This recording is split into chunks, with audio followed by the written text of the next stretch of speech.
check it.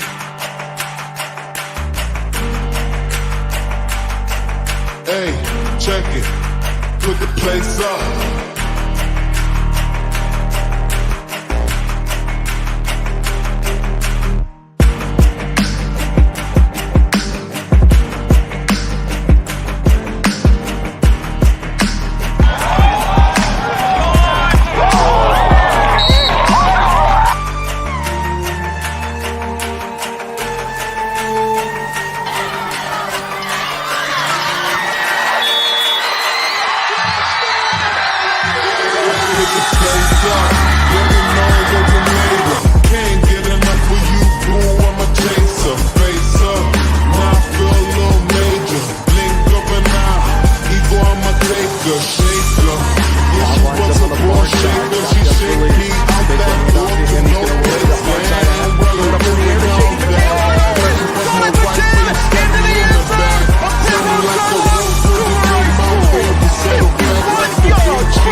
Hey, check it.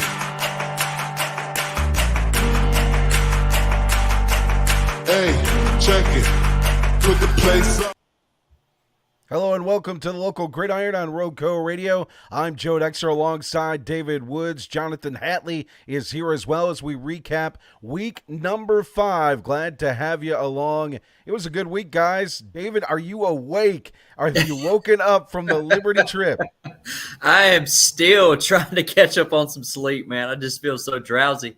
But I'm going to tell you, man, that game up there was it was so wonderful. I had one of the best times I've ever had. Just having to wait 4.5 hours to get the game going, and we got back probably around 3:45 in the morning. What was the trip like? What was the experience like at that stadium? Oh, it was awesome, man. I liked how, I sat in the student section. I had my student pass, and so they have like section 110 to 118, nothing but students, like 30 rows up. So they're on the visiting side, so they're overwhelming the visitors. I mean, it was funny. So about a little bit after 6 o'clock, we got about a minute and 30 in, and then it just torrential downpour, thunder, lightning, and we had to wait 4.5 hours. So I'm thinking, okay, well, it's not going to be that many people left. Come 10:30, we got 5 rows up from maybe the 35-yard line, and here come a slew of students in their pajamas. And I mean, they come down, dude, and hey, I'm telling you, it got slam packed again. So they were just waiting in their dorms just to run back in and get ready to go.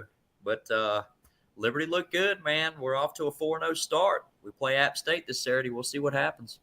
Melita in the comments, who has said hi to all of us, says, David, that was better than the Carolina game or the State game. Oh, yeah. Hey, Mac Brown, you okay? Mac Brown, check. Mac Brown, you all right? Hey, Mac Brown, you okay? Oh, no, he's in a turtle suit on watch somewhere. He had to have what do they call them? The AEDs, those machines where they had to resuscitate him. That poor man had a stroke this past Saturday. I probably would have given up 70 points. James Madison, the Duke's getting it done. How about that? That was terrible. Local high school teams getting it done as well. Moorhead gets their first victory of the season over rival McMichael. We'll talk about that coming up in just a bit.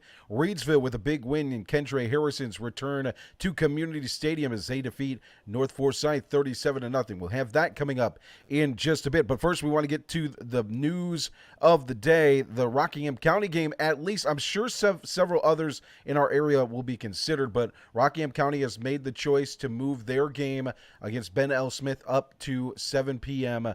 on Thursday as they defeated Southern Guilford 9-0. We got the highlights from that game coming up here in just a bit. But first, I feel like we're going to see that throughout the week. I feel like we've seen it just about every week so far. Right. Yeah. Right. I mean, I don't get it. You know, when I was playing football, if it rained, you played in the rain. Yep. Big deal. Go play the mud bowl and get over it. Yeah, I mean, it benefits a really good run team. I mean, every one of our Rockingham County schools is pretty much a heavy run set team. I mean, it's Reidsville's kind With the of exception of Reidsville. Yeah, Reidsville's balanced out, but I mean, for the most part, everybody else loves to run the ball. So I mean, it would benefit everybody this week. We're gonna have to get some Roco radio merch that says "Go play the Mud Bowl for God's sake" or something to that extent. That's a great line. That's a fantastic line. So the Rockingham County Cougars get the win over Southern Guilford 9-0. None of us were able to be at that game, but we put the highlights together for you here on the local Gridiron.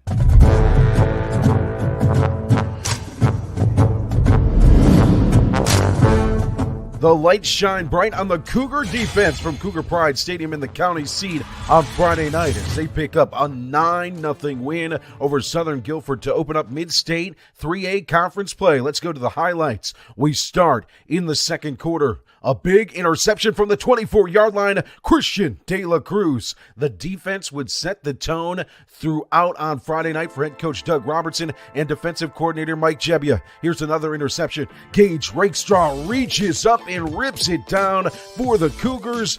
And man, that defense with 3 turnovers. Here's another one from Jake Chandler. Recovers the fumble inside scoring territory.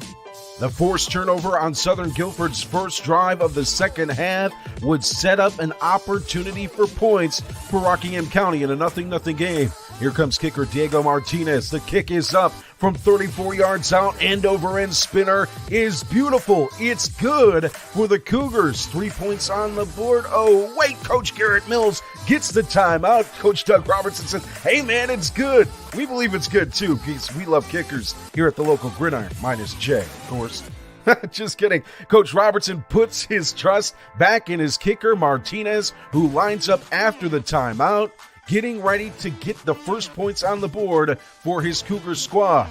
As the special teams lines up in the third quarter, 8:54 remaining in the frame. The kick is up, and it is good again for Martinez as points put on the board for the first time in the ball game in the third quarter. On the following drive, the Cougar defense holds stout, forces the punt. Bad snap, recovered by the Cougars in scoring territory. It would set up the only touchdown of the game, a John Perez score with 5:52 to play in the third quarter. It was all defense, and the offense stepped up when it needed to. Great special teams play as well from the Cougars as they get the touchdown to make it 9-0. That'd be the final scoring in the ball game.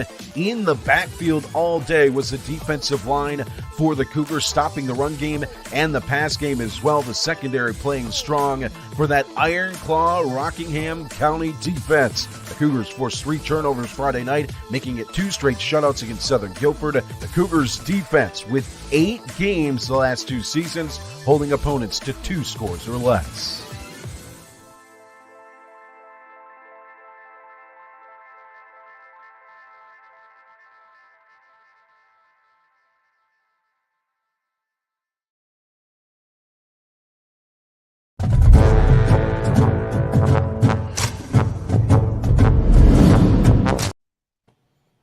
So a 9-0 win for the Cougars as they win it, and a defensive thrill game. But, man, you look at the schedule, 3-1 for the Cougars, and moving on, they got Ben L. Smith this week, and then it's Eastern Guilford on the road. Eastern Guilford struggling a bit this season. High Point Central and Dudley on the schedule, of course, Northeast Guilford and Atkins. This is a team that might go into the playoffs with just 2 or 3 losses.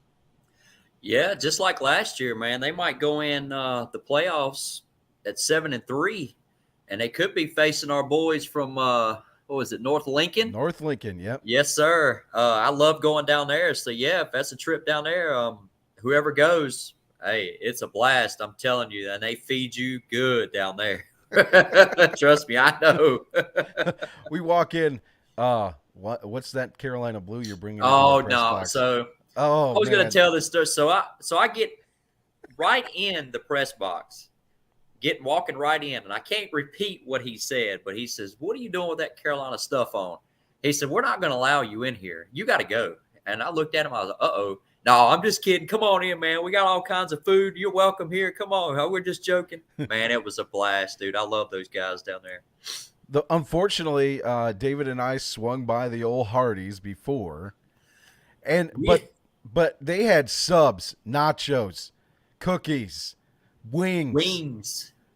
They Krispy had Kreme donuts, passing all night long. It was crazy. I remember one point it was like 1st and 10 from the 25-yard line, and some dude's over my arm hanging, passing the Krispy Kreme box.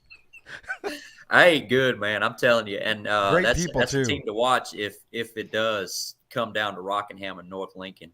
Yeah, they take on Hickory, the 20-game straight winners. They take them on this week, so that'll be a good game to watch. Oh, that'll be a really good one. What do you guys think of Rockingham County overall, what you've seen this year, and what are you expecting against Smith? Hatley, you want this one? Well, Rockingham, been solid defensively all season, minus the Reedsville game. 2 scores or less every game other than that Reedsville game. But, we all know what Reedsville's capable of. That's no surprise. Their offense has gotten enough done to where they've won ball games, and now they've added in some special teams. They got this kid kicking 40-yard field goals. I love it. Mike, in the comments, my friend Mikey said they had snacks.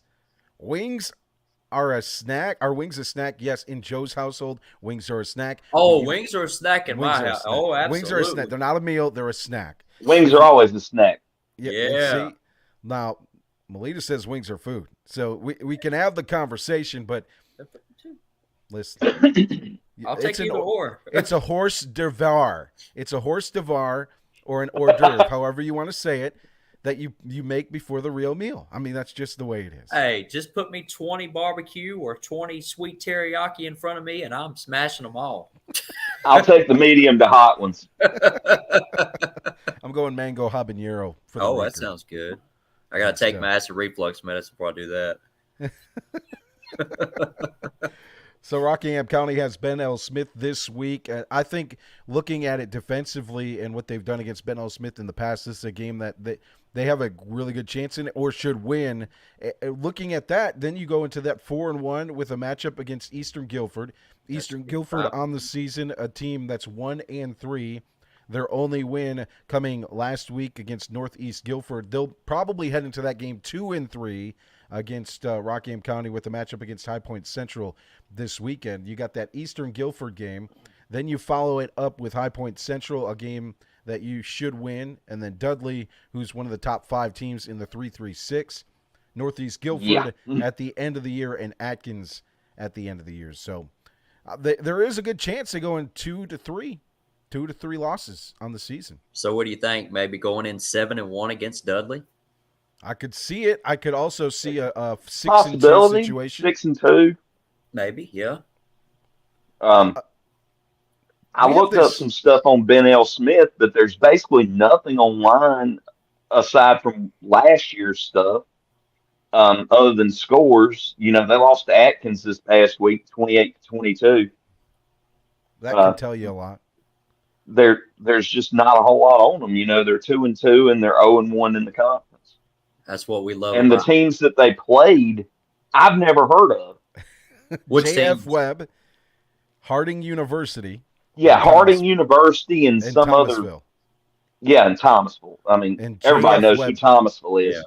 But J.F. Webb, I've never heard of J.F. Webb either. I don't even know. I mean, Thomasville's won how many 1A state championships? A bunch. Yeah. That's what we love about high school football. You really got to dig to find all these stats and whatever else that goes along with it. Mike, they do not play Bishop Sycamore, okay? They do not play I like it. Come on now, Mike.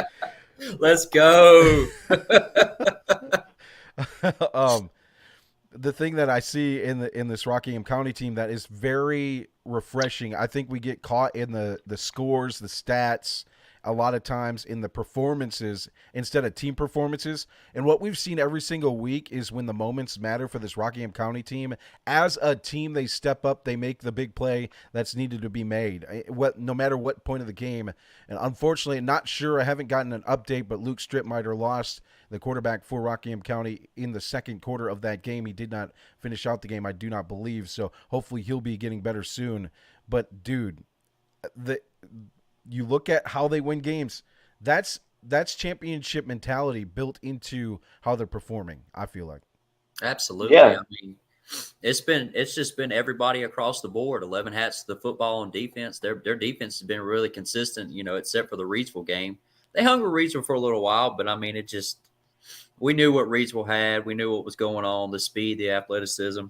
But that's what Doug Robinson brings to the table, man. He's going to make sure that, just as your boys from McMichael, they're going to know at the end of the night they played Rockingham County and they put up a dog fight, each and every night. So I'm really impressed, man. Like you said, I really think they could be at 7-1 going straight to Dudley, and it's going to be a tough one, but we'll see what happens. And even with a smaller, we'll call it a smaller roster, they've still got that next man up mentality. Yeah. I mean, somebody goes down, somebody's ready to step in, somebody's ready to step in every play and make the play. It's been different guys all year. You got Stripmatter, you got De La Cruz, you've got Perez, all these different guys that have just stepped up and made plays. And how about the kicker, Martinez? How about the kicker? So there's a kick that's missing from the highlight in the first. So they get an interception, Christian De La Cruz's interception that we showed, and they march down the field. They get a 40-yard field goal attempt. Martinez drilled the football. I mean, drilled it. It just wasn't through the uprights. This kid could be a key contributor in one of these games that maybe makes the difference between being 6-2 and 7-1. I mean, not really. None of the Rockingham County teams really have a kicker, so that's a big advantage for Rockingham. I mean, you got Reidsville, they're going for 2 all the time, and, they kick an extra point here and there. Moorhead, I don't really think they had a kicker, not that I know of. I mean, I can't remember the kid's name that was kicking extra points Friday night. He did fine. He had one that got blocked, and the other 3 went through. Okay. But, they were kicking kickoffs out of bounds. And yeah. So that's a big advantage for any team, really, and especially in 2A football, 2 and 3A, because you don't. Hey, I said it a few weeks ago. All these coaches, go find you a soccer player. I think they're listening to you, Hatley. I really do. I think they're watching the show. I think we got probably all of them watching the show right now. I know it. I know it. I know what's going on. If y'all want to say hey, just join the chat. Say hey. Speaking of Friday night, let's switch gears and talk about that Moorhead Panther attack. Moorhead picks up their first win since 2022, defeating rival McMichael 27-0. The rivalry win is the first against the Phoenix since 2019, a 51-0 win in that ballgame. The last shutout for Moorhead's defense was a 9-0 win over Western Guilford in the 2019 opener. We go to the Hat Man. Your thoughts on the game? You were there. I was there. Moorhead, they came out ready to play. They came out wanting blood, and they got it. Their defense lived in McMichael's backfield. McMichael couldn't get anything going on offense. The atmosphere was off. It seemed like McMichael just wasn't ready to play. And then, you're 4th and 20 on the first drive that Moorhead's got the ball, and they fake a punt and get an 80-yard touchdown. Wow. Oof. That sets the tone. Yeah. I mean, just a brave call, and I called it stupid at the time.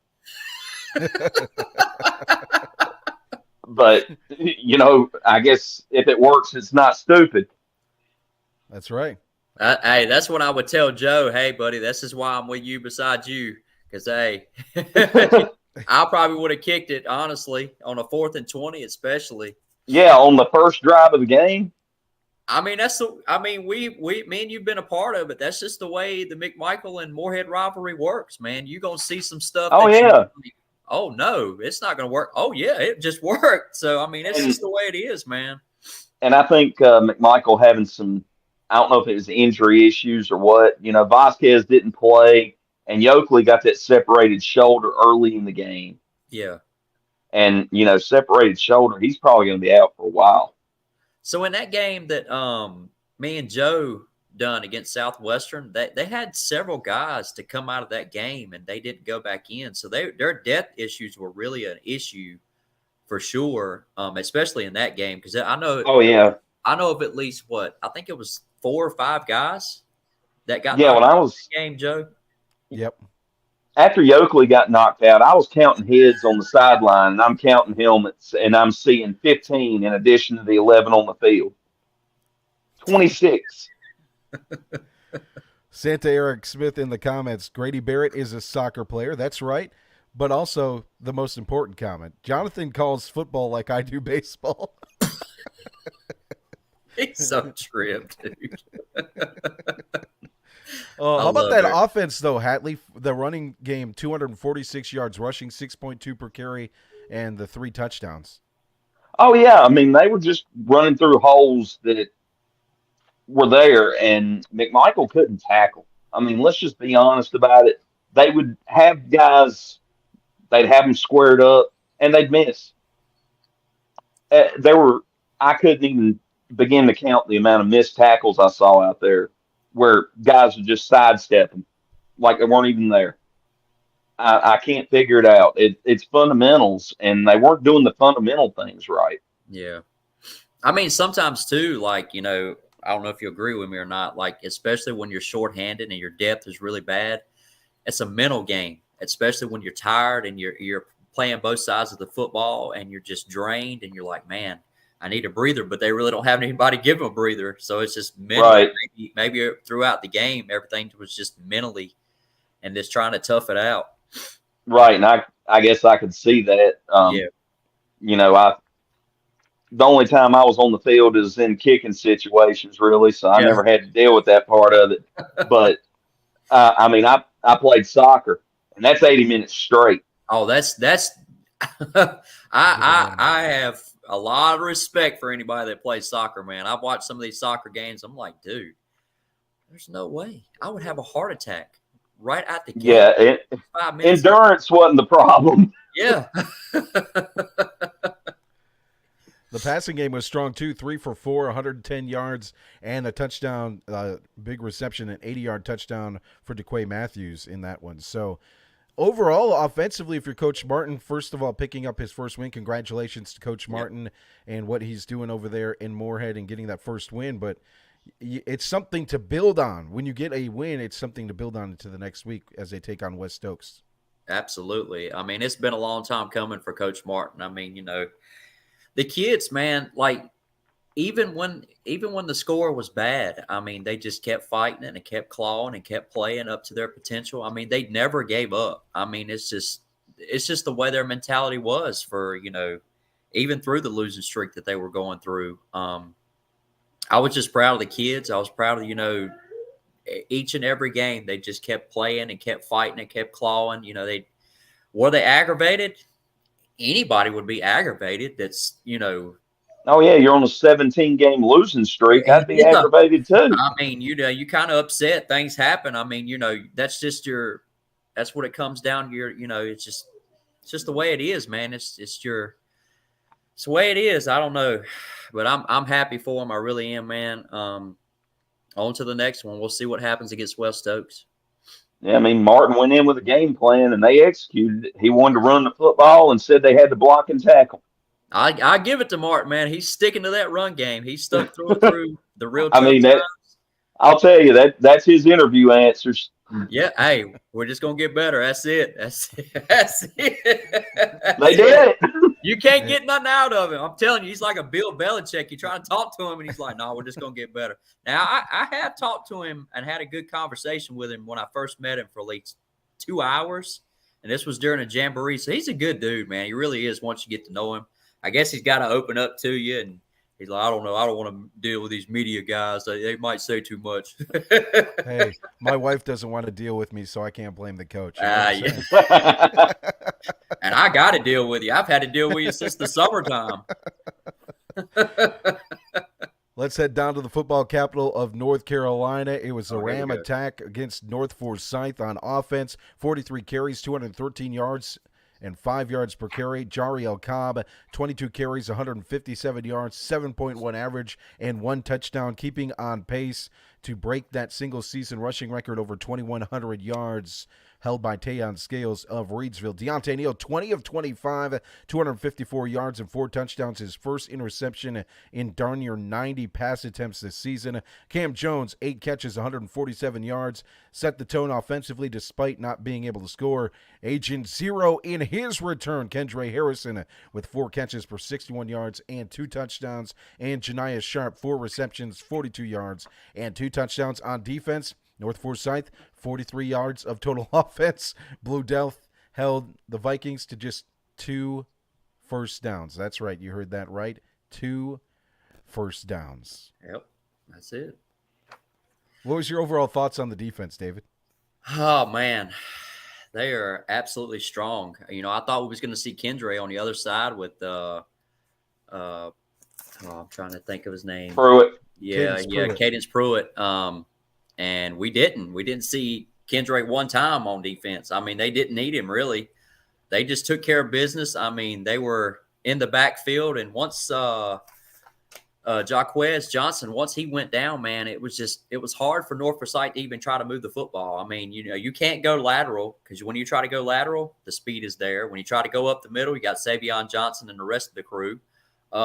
They're just tough, man. They have got a strong defense, and as far as offensively goes, they were just a good balanced attack.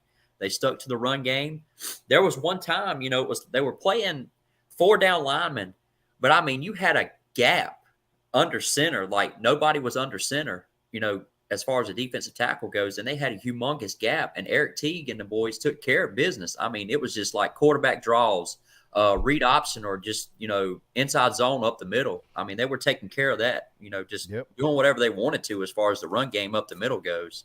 So, you know, North Forsyth had some problems in the interior defense. Kendra done Kendra. Like I said before, Deontay Neal doing Deontay Neal things. I mean, it was just like watching a video game, really. I mean, it was just everything he could do, like on a video game, man, he was doing it. I mean, it was one play to where he had went up, done a complete circle, and come right back around. I mean, he was just doing crazy stuff, and I mean, everything was working. It was just a good night for Reidsville all the way around.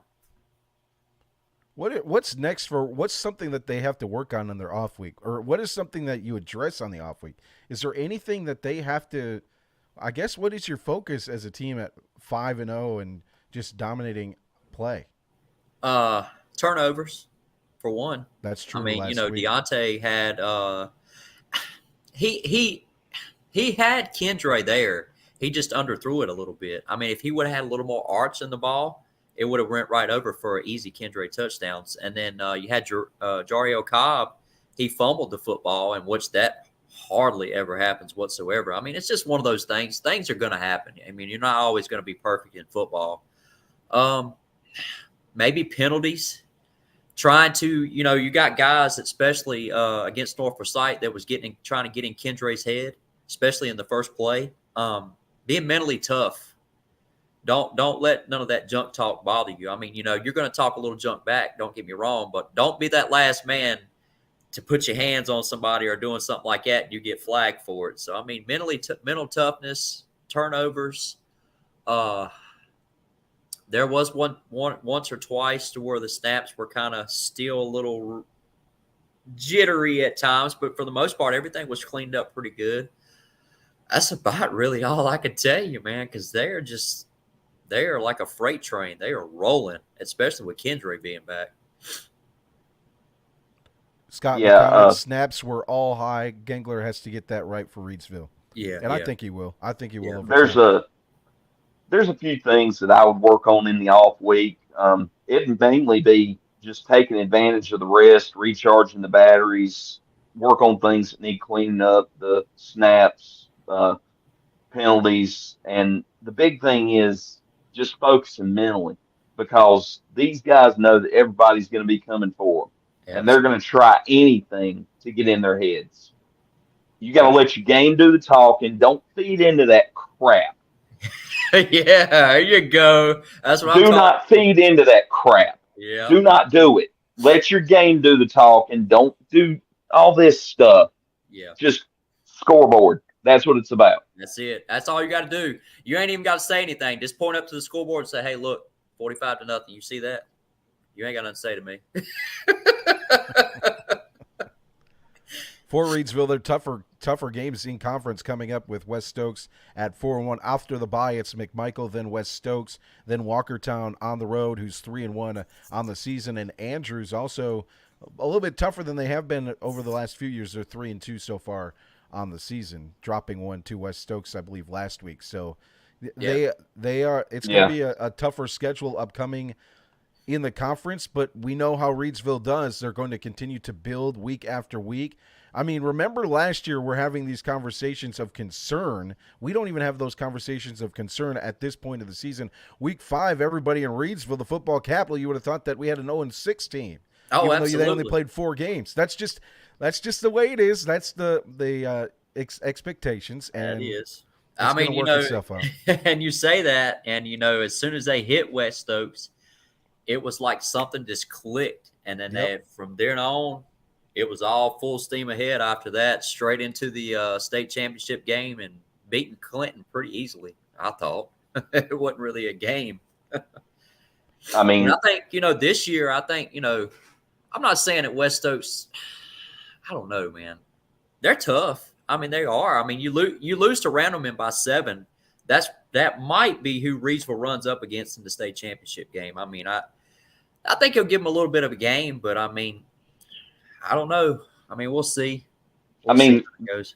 Randleman's over in the West Division. Yeah, they're in the West Division. Yep. So it'd be state semifinals at the latest. Yeah, maybe something like that. Yeah.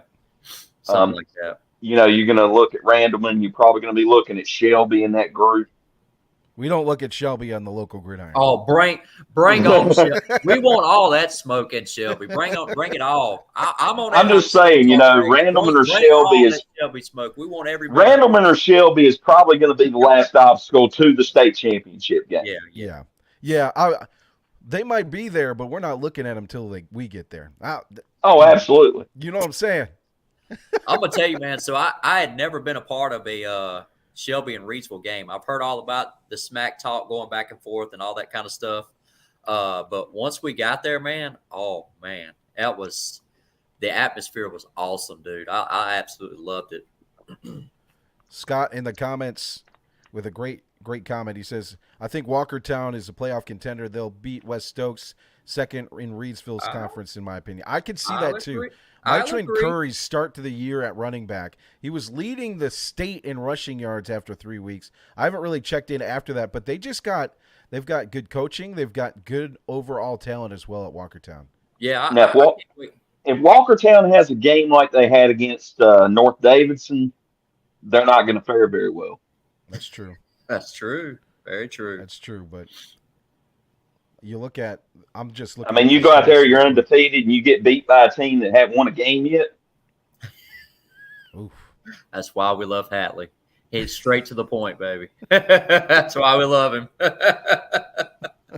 It's the local gridiron here on Roco Radio. You can find the archive version of this show on Spotify as well, and you can find it on Roco Radio, rocoradio.com. Before we head out of here, we'll take a look at this week. We got Reidsville will be off. We have Rockingham County on Thursday. They'll host Ben Smith. Mm-hmm. Moorhead will host West Stokes on Friday. So far, as of now. And then McMichael will be on the road taking on North Forsyth. We'll be covering most likely the West Stokes and Moorhead game and the Rockingham County Ben Smith game. We don't know the logistics yet, so we'll keep you up to date on all of that, and we'll let you know where we will be. So any thoughts on those games, guys? And before we head out of here, any final thoughts? West Oaks reminds me of Southwestern Randolph as far as their offense goes. Yeah, very similar. They're similar. They really like to spread you out, and they're a pretty good run-heavy team. Aiden Cherry, we've said that name for the past, few years. Yep. I mean, last year especially, he's back. Sam Reeves. You got Sam Reeves at quarterback. He's back. Nate Akers. I'll tell you, he's the wild quarterback. They seem pretty balanced to me, just looking at the numbers. I mean, they are. They're throwing the ball a little bit more than what they normally do. They really are. But that's all up to that's Trent Loman, the new head coach. He won the 2009 state championship for East Surrey. He's very good, man. Very good coach. Fundamentally sound. He preaches defense too, and his offense has scored. They put up some points, and he's gonna have that team rolling. I think he'll be okay. And I saw the numbers on their kicker. Already 5-8 on field goals. Already 5 of 8 on field goals. That's enough. That's some more points. Where's Jay? You take points where you can get them. Well, Jay Where's Jay? Jay decided not to be on the show tonight because he doesn't like kickers, and I showed him the highlights. It's okay. All right, hold on. Just kidding, Jay. Just kidding.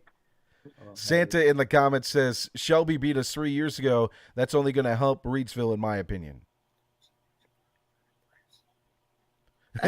Yeah.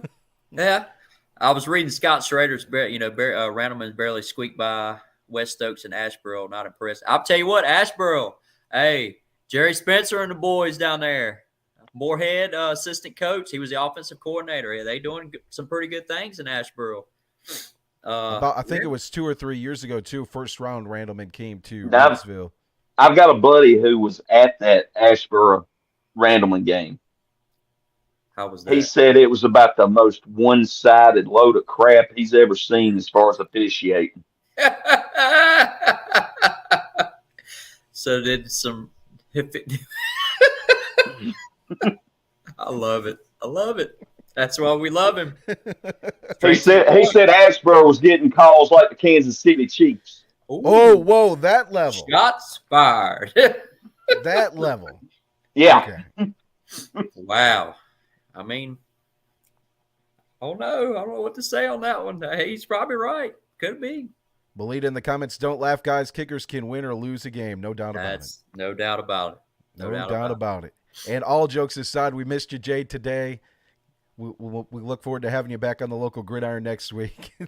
No, he doesn't hate kickers. Okay, I'll put it. He doesn't. Look, Jay, he's high strung, and we love to give him start him up a little bit, get him a little riled up, let him get a little feisty.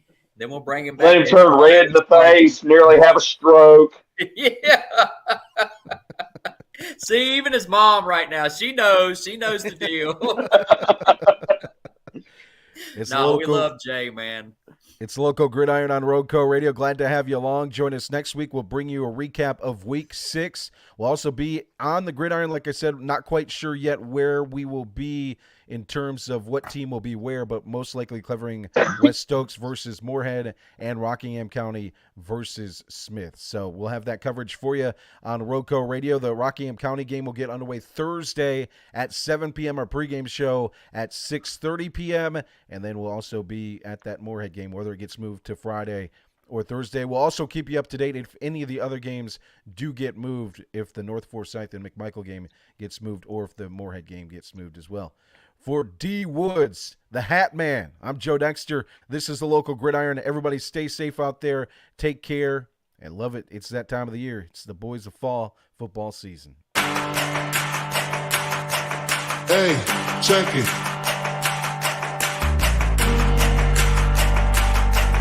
Hey, check it. Put the place up.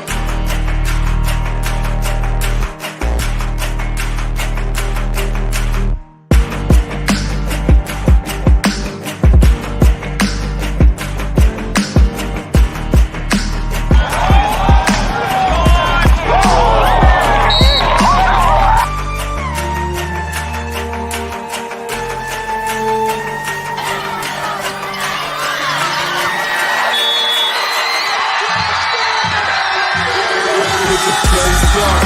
Let me know what you